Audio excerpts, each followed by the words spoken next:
Assalamualaikum warahmatullahi wabarakatuh.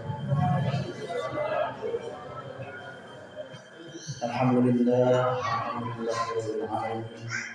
Alhamdulillah ala ni'matil iman, alhamdulillah ala ni'matil ihsan. Asyhadu an la ilaha illallah wa asyhadu anna Muhammadar Rasulullah. Allahumma shalli ala sayyidina Muhammad wa ala ali sayyidina Muhammad. Alhamdulillah, pada kesempatan malam ini kita masih diberikan oleh Allah ridhonya, nyawanya, nafas dan lain sebagainya sehingga kita dapat berkumpul pada kesempatan pada malam ini. Salawat serta salam semoga senantiasa tercurahkan kepada junjungan kita Nabi Muhammad Sallallahu Alaihi Wasallam. Semoga senantiasa kita mendapatkan syafaat beliau. Bapak Ibu yang dirahmati Allah Subhanahu wa taala, tidak akan terhenti suatu permintaan yang apabila permintaan, harapan, impian atau niat tersebut semata-mata digantungkan hanya mengharap karunia Allah Subhanahu wa taala. Tidak akan terhenti suatu permintaan apabila permintaan tersebut semata-mata hanya karena karunia dari Allah Subhanahu wa taala. Sebab sebaliknya apabila permintaan tersebut itu digantungkan terhadap pikiran kita, digantungkan terhadap selain Allah, maka akan sulit baginya dan Allah tidak akan mengabulkan apa yang diharapkan. Lebih mudahnya begini, apabila kita punya hajat, apabila kita punya keinginan, usaha, cita-cita dan sebagainya, maka semata-mata pasrahkanlah semuanya kepada Allah. Jangan engkau ikut campur terhadap ranahnya Allah, yaitu ranah hasil. Manusia hanya diberikan ranah berupa ikhtiar, di mana hasil itu semua adalah ranahnya Allah.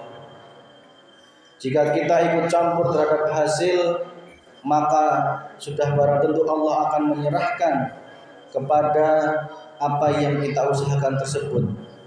Artinya ketika kita tidak menyerahkan atau menggantungkan semua cita-cita kita itu kepada Allah, maka di saat itulah kita sedang menggantungkan kepada selain Allah.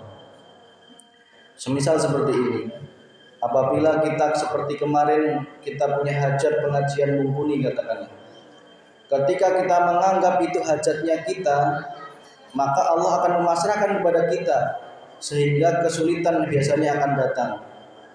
Di luar keinginan, di luar harapan biasanya akan terjadi. Tetapi ketika kita menggantungkan bahwa mumpuni kemarin itu adalah hajatnya Allah, korban kemarin adalah hajatnya Allah, dan lain sebagainya, itu semua dalam kehidupan ini adalah hajatnya Allah semua, dan kita memasrahkan sepenuhnya bahwa yakin bahwa Allah akan mencukupinya, maka biasanya Allah akan memberikan kemudahan yang luar biasa di luar dugaan kita. Karena apa? Kita sudah tidak lagi menuhankan kepintaran kita, kepandaian kita, otak kita dan sebagainya. Seperti pembangunan masjid ini juga, ketika kita menggantungkan semuanya kepada karunia-Nya Allah, tidak semata-mata sombong karena kepemikiran kita dan sebagainya, maka Allah akan berikan jalan kemudahan bagi setiap apa yang kita gantungkan kepada Allah. Dalam hal apapun, termasuk dalam pengobatan, dalam melaka dukun ibaratnya. Contoh melak kadu. Jika kita menggantungkan terhadap pikiran kita, saya punya ilmunya, saya bisa, saya mampu, maka biasanya hasil yang muncul itu biasanya di luar dugaan, karena Allah pasti akan mengujinya di situ. Kalau enggak di luar dugaan pun, nanti pasti muaranya akan sombong. Karena apa? Karena ingatnya adalah kado itu bisa berbuah yang begitu manisnya dan hebatnya itu karena pemikiran saya, lupa terhadap Allahnya. Jadi intinya adalah awali semuanya itu karena karunia Allah dan akhiri semuanya itu dengan pujian kepada Allah Subhanahu wa taala. Jangan mentok kepada pemikiran yang kita miliki, kemampuan otak ilmu yang kita miliki. Kita jalikanlah semuanya kepada Allah. Kok muncul, oh saya punya ilmu melak kadu, terus mentokkanlah ilmu itu adalah datangnya dari Allah. Itu aman. Termasuk kita bisa melak kadu pun itu juga datangnya dari Allah Subhanahu wa taala. Jadi dalam setiap aktivitas seperti itu terus kita latih hati kita bahwa semua itu adalah datangnya dari Allah, penggawaiannya Allah dan hanya untuk Allah Subhanahu wa taala. Sehingga tidak ada yang bisa kita aku sedikit pun. Tidak ada yang bisa kita banggakan sedikit pun, tidak ada yang bisa kita pamerkan atau kita sombongkan sedikit pun.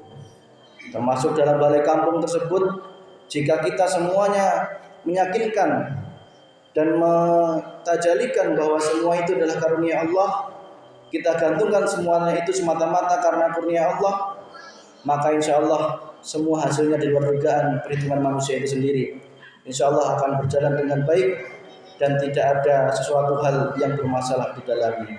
Tetapi sebaliknya, jika kita menggantungkan kepandaian kita, pemikiran kita, maka Allah pasti akan mengujinya dengan suatu kegagalan dan sebagainya.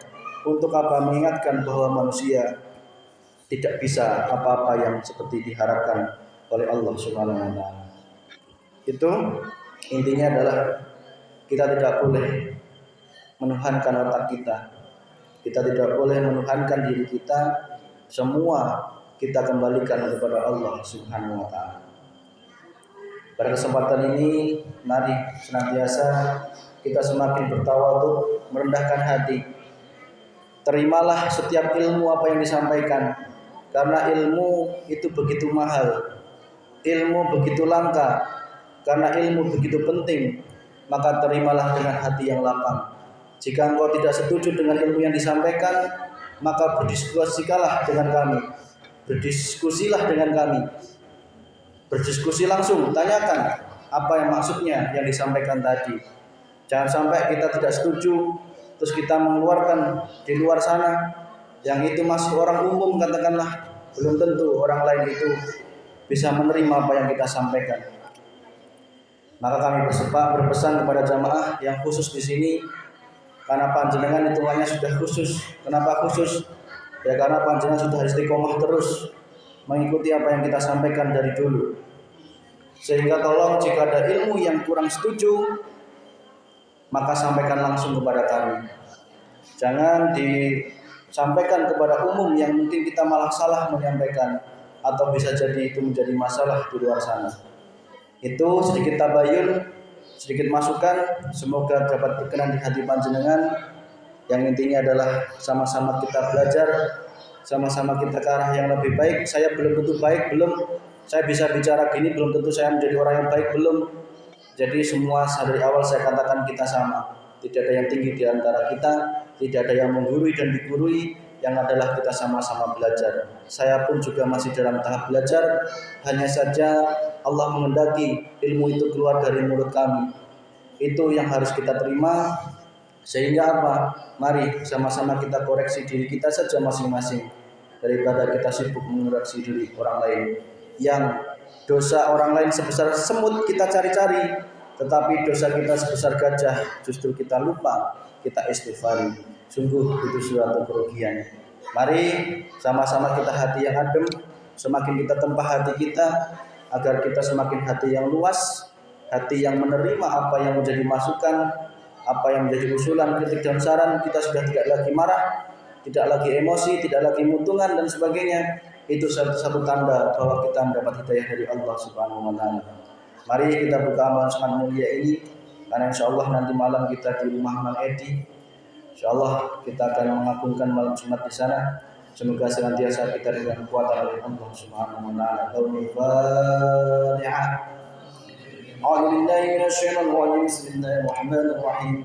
Alhamdulillahi rabbil alamin arrahmanir rahim maliki yaumiddin. إياك نعبد وإياك نستعين اهدنا الصراط المستقيم صراط الذين أنعمت عليهم غير المغضوب عليهم ولا الضالين رب اغفر لي ولوالدي والمؤمنين آمين. إلى حضرة النبي المصطفى رسول الله محمد صلى الله عليه وسلم وعلى آله وولده وذريته وصحبه والتابعين والعلماء والعلماء خصوصا شيخ القدر الجيلاني. الفاتحة. أعوذ بالله من الشيطان الرجيم. بسم الله الرحمن الرحيم الحمد لله رب العالمين الرحمن الرحيم مالك يوم الدين إياك نعبد وإياك نستعين اهدنا الصراط المستقيم صراط الذين أنعمت عليهم غير المغضوب عليهم ولا الضالين رب اغفر لي ولوالدي والمؤمنين آمين. Usahalah ruhi almarhum pada Kiai Karim Masuri Usahalah wal mahmud Bapak Sekian Nabi Sallallahu Alaihi Wasallam. A'udzu billahi minasy syaithanir rajim. Bismillahirrahmanirrahim. Alhamdulillahi rabbil alamin arrahmanir rahim maliki yaumiddin. Siratal mustaqim siratal ladzina an'amta 'alaihim ghairil maghdubi 'alaihim waladdallin. رب اغفر لي ولوالدي والمؤمنين آمين. ثم إلى رحيل جميع القبور المسلمين والمسلمات والمؤمنين والمؤمنات خصوصا في جسر سمبر جaya Kisahullah Allahumma ighfir lahu warhamhu wa'afihi wa'fu. Al-Fatihah. A'udzu billahi minasy syaithanir rajim. Bismillahir rahmanir rahim. Alhamdulillahi rabbil alamin arrahmanir rahim maliki yaumiddin. Iyyaka na'budu wa iyyaka nasta'in ihdinas siratal mustaqim siratal ladzina an'amta 'alaihim ghairil maghdubi 'alaihim waladdallin. Rabbi ighfir li wa liwalidayya wal mu'minina amin. Kusanila rohil mahmud para sepuh, para dulur, para kolak, para ulama desa di desa Bener, desa Simbal Jaya, tokoh ulama, tokoh pendidikan yang telah membantu kita. Semoga senantiasa dapat yang Allah Subhanahu wa taala. Al-Fatihah. A'udzu billahi minasy syaithanir rajim. Bismillahirrahmanirrahim. Alhamdulillahi rabbil alamin arrahmanir rahim maliki yaumiddin. إياك نعبد وإياك نستعين اهدنا الصراط المستقيم صراط الذين أنعمت عليهم غير المغضوب عليهم ولا الضالين رب اغفر لي ولوالدي والمؤمنين آمين. Mari senantiasa kita mohon kepada Allah Subhanahu wa taala, semoga senantiasa seluruh penduduk dunia ini, khusus kaum muslimin dan muslimat dimanapun berada, tapi khusus lagi di desa Bener Simbal Jaya ini, semoga senantiasa Allah menurunkan mahfirahnya, Allah mengampuni dosa kita semuanya, memberikan rahmat taufik hidayahnya, sehingga kita semuanya menjadi penduduk yang semakin bertuhan Allah Subhanahu wa taala, hanya bertuhan Allah Subhanahu wa taala sukses dunia dan akhiratnya, bahagia sakinah mawaddah warahmah, keturunan anak yang soleh-solehah. Al-Fatihah. A'udzu billahi minasy syaithanir rajim. Bismillahirrahmanirrahim. إياك نعبد وإياك نستعين اهدنا الصراط المستقيم صراط الذين أنعمت عليهم غير المغضوب عليهم ولا الضالين رب اغفر لي ولوالدي والمؤمنين آمين. Marilah kita mohon kepada Allah Subhanahu wa taala, semoga senantiasa seluruh penduduk dunia ini, wabil khusus di Indonesia dan juga di desa Bener ini, semoga senantiasa kita dijaga oleh Allah Subhanahu wa taala, dijaga dari segala penyakit berbahaya, mara bahaya dan juga penyakit hati, dan juga senantiasa Allah membersihkan hati kita semua dari kotoran dosa, dan juga senantiasa kita dijadikan insan yang berjalan lurus, jalan diri Allah Subhanahu wa taala, jalan yang penuh ketentraman, kedamaian, dan senantiasa semakin meningkatkan iman takwa kepada Allah Subhanahu wa taala. Al-Fatihah. A'udzu billahi minasy syaithanir rajim. Bismillahirrahmanirrahim. إياك نعبد وإياك نستعين اهدنا الصراط المستقيم صراط الذين أنعمت عليهم غير المغضوب عليهم ولا الضالين رب اغفر لي ولوالدي وللمؤمنين آمين. Marilah kita doakan saudara-saudara kita yang sedang sakit, diri kita, baru kita dimanapun berada, semoga senantiasa yang sedang diberikan ujian Allah berupa sakit diberikan ujian berupa yang lainnya, semoga senantiasa Allah semakin mengampuni dosa-dosanya, Allah memberikan kesehatan, kepulihan dan juga kekuatan lahir dan batin seperti segala, dapat beraktivitas bekerja seperti segala, dan juga senantiasa semakin meningkatkan iman takwa kepada Allah Subhanahu wa taala. Al-Fatihah. A'udzu billahi minasyaitonir rajim. Bismillahirrahmanirrahim. Alhamdulillahi rabbil alamin arrahmanir rahim maliki yaumiddin. Iyyaka na'budu wa iyyaka nasta'in ihdinas siratal mustaqim.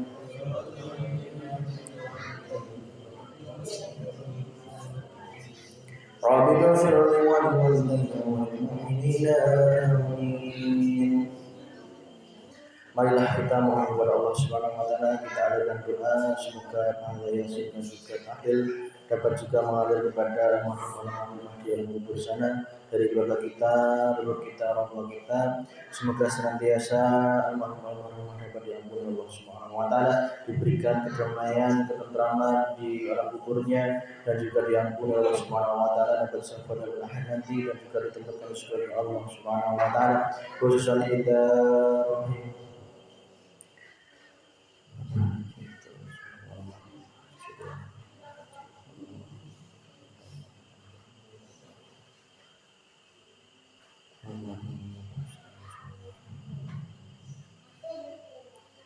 Allahumma Al-Fatiha.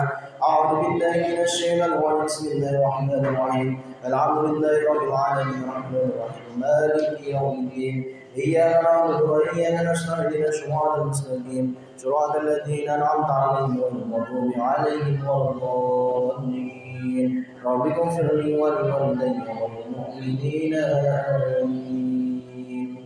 A'udzu billahi minasy syaithanir rajim. الرحمن الرحيم ياسين والقرآن الحكيم إنك لمن المرسلين على صراط مستقيم.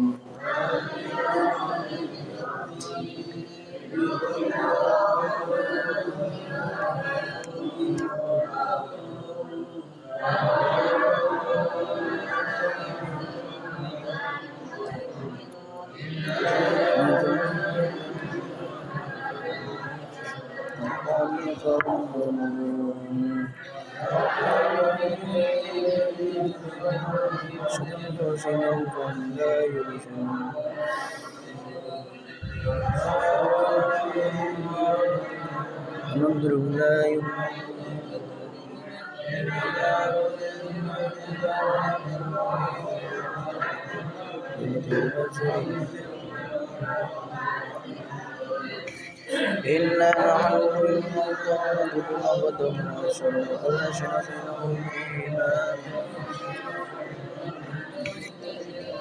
وذر اللهم شأن أصحاب القرية إذ جاء المرسلون إذا أرسلنا إليهم رسلا فكذبوا وعززنا بثالث فقالوا إنا إليكم مرسلون قالوا ما أنتم إلا بشر مثلنا وما أنزل الرحمن من شيء إن أنتم إلا كاذبون قالوا ربنا يعلم إنا إليكم لمرسلون وما علينا إلا البلاغ المبين لنرجمنكم وليمسنكم منا عذاب أليم قالوا ضائركم معكم وإن بهم بل أنتم قوم مسرفون وجاء من أقصى المدينة رجل يسعى قال يا قوم اتبعوا المرسلين اتبعوا من لا يسألكم أجرا وهم مهتدون وما لي لا أعبد الذي فطرني وإليه ترجعون آتيت من دنيا ليدني الرحمن بدون الله تغني عن استطاعتهم شيئا ولا ينفعون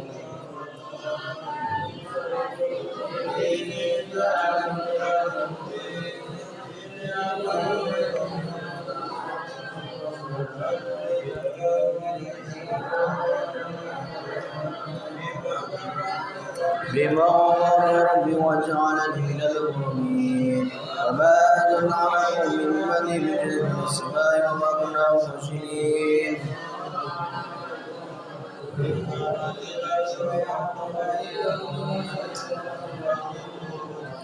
يا شعراء العباد ما يدل رسول به يستهزئون ألم يروا كم أهلكنا قبلهم من القرون أنهم إليهم لا يرجعون وإن كلما جميع لدينا محضرون وآية لهم الأرض الميتة وأحييناها وأجعلنا منها غبا فمنه يأكلون وجعلنا فيها جنات من نخيل وأعناب وفجرنا فيها من عيون ليأكلوا من ثمره وما عملته أيديهم فلا يشكرون سبحان الذي خلق الأزواج كلها مما تنبت الأرض ومن أنفسهم ومما لا يعلمون وآية لهم الليل أسرعوا نارا فإذا هم مظلمون والشمس تجري لمستقر لها ذلك تقدير عزيز عليم والقمر قدرناه منازل حتى عاد كالرجل القدير لا الشمس ينبغي لها أن تدرك القمر ولا الليل سابق النار وكلهم في الفلك يسبحون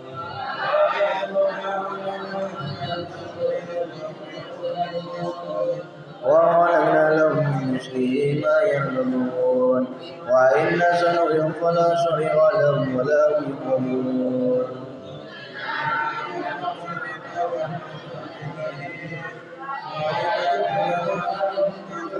بين أيديكم وما خلقكم لعلكم ترحمون وما تدري من آيات ربهم إلا كانوا عنها معرضين وإذا قيل لهم أنفقوا مما رزقكم الله قال الذين كفروا الذين آمنوا أنفقوا ولا يشاء الله أنعما إن لله في ضلال مبين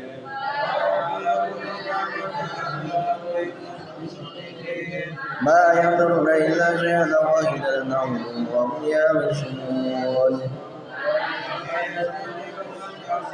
ولا إلى يرجعون فنفخ في الصور فإذا من الأجداث إلى ربهم ينظرون قالوا يا ويلنا من بعثنا من مرقدنا هذا موعد الرحمن وصدق المرسلون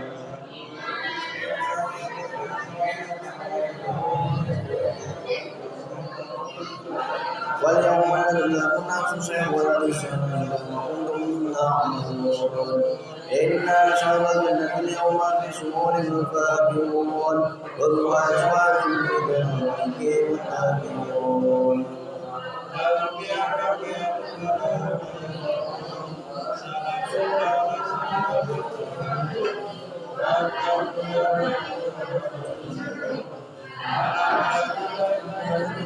آدم ألا يكون الشيطان إلا المؤمنين وعلى الهدى هذا صراط مستقيم ولقد ضل منكم جبين بشير أفلم تكونوا تعقلون هذه جهنم توعدون اليوم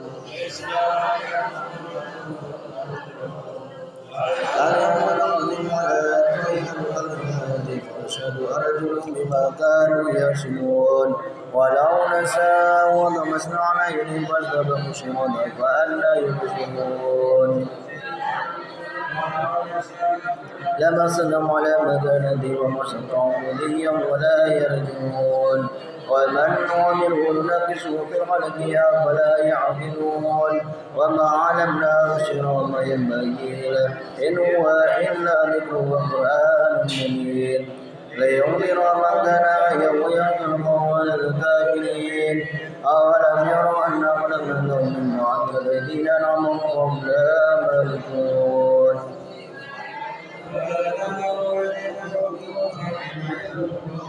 ولا فيها منابع ومشاربها ولا يشعرون.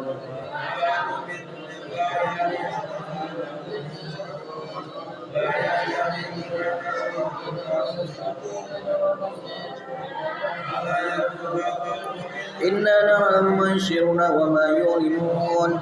أولم يروا الإنسان ونعلم من القدر فإذا هو خصيم مبين. وضرب لنا مثلا ونسي خلقه قال من يحيي العظام وهي رميم. قل يحيي الذي ينساه الأمر وهو بكل خلق عليم. الذي جعل لكم من الشجر نارا فإذا أنتم منه توقدون. أوليس الذي خلق السماوات والأرض بقادر على أن يخلق مثلهم بل وهو الخلاق العليم. إنما أمره إذا أراد شيئا أن يقول له كن فيكون. فسبحان الذي بيده ملكوت كل شيء وإليه ترجعون.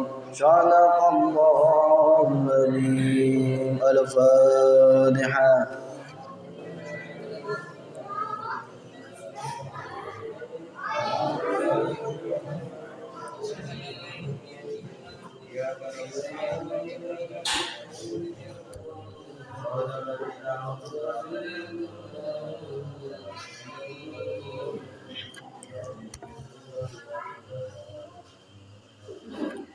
لا إله إلا الله والله أكبر. بسم الله الرحمن الرحيم. قل هو الله أحد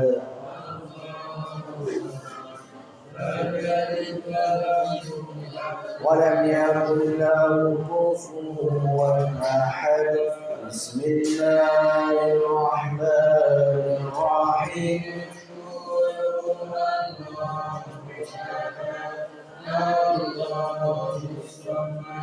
لم يلد ولم يولد ولم يكن له كفوا أحد. بسم الله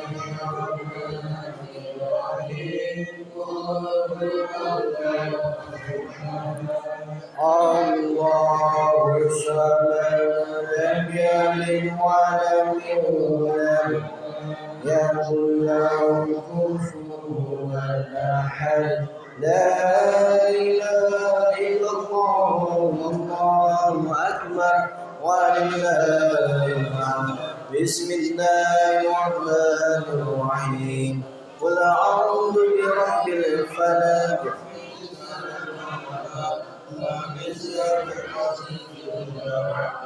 ومن شر النفاثات في العقد ومن شر حاسد إذا حسد.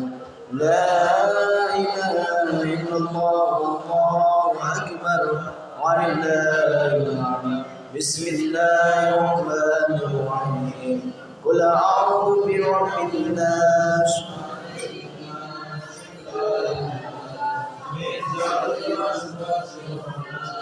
الذي يوسوس في صدور الناس من الجنة والناس. لا إله إلا الله والله أكبر. بسم الله الرحمن الرحيم. الحمد لله رب العالمين الرحمن الرحيم مالك يوم الدين. إياك نعبد وإياك نستعين. اهدنا الصراط المستقيم.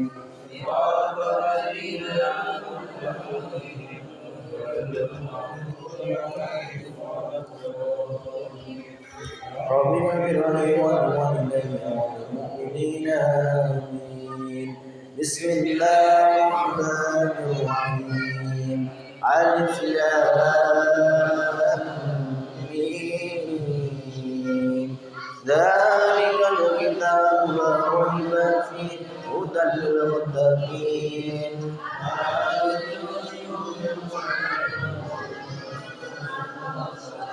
ومما أرسلناه من يفلحون والذين يؤمنون بما أرسل إليك وما أرسل من قبلك وبالآخرة هم يؤمنون وأولئك هم المفلحون وإلهكم إله واحد لا إله إلا هو الرحمن الرحيم الله لا إله إلا هو الحي القيوم لا تأخذه سنة ولا نوم له ما في السماوات وما في الأرض من الذي يشفع عنده إلا بإذنه يعلم ما بين أيديهم وما خلفهم ولا يحيطون بشيء من علمه إلا بما شاء وسع كرسيه السماوات والأرض ولا يؤوده حفظهما وهو العلي العظيم لله ما في السماوات وما في الأرض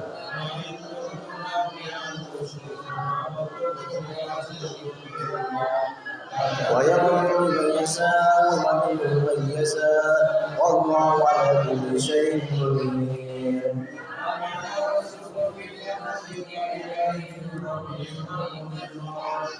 قلنا آمنا بالله وملائكته وكتبه ورسله لا نفرق بين أحد من رسله وقالوا سمعنا وأطعنا غفرانك ربنا وإليك المصير إلا وسالا ما كسبت وعليها ما اكتسبت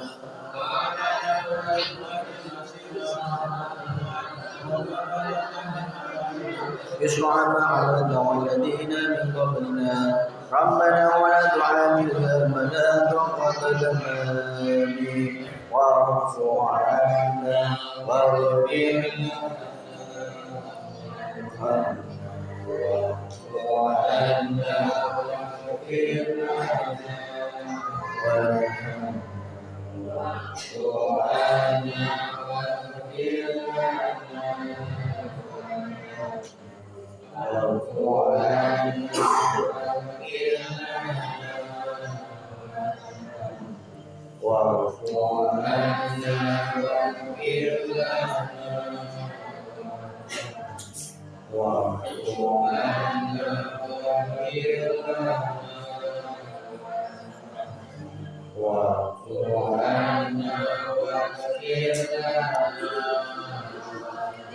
وقلنا واغفر لنا وارحمنا انت مولانا فانصرنا على القوم الكافرين ارحمنا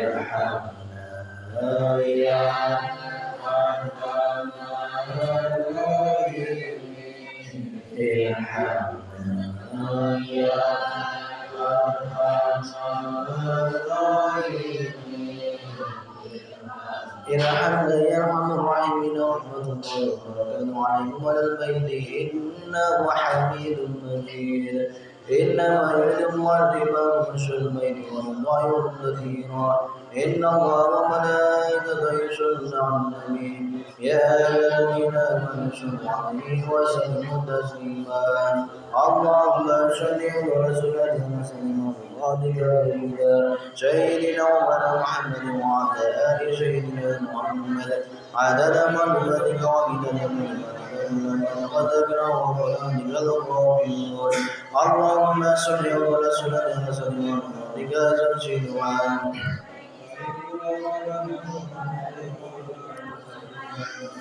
عدد معلوماتك وعدد كلماتك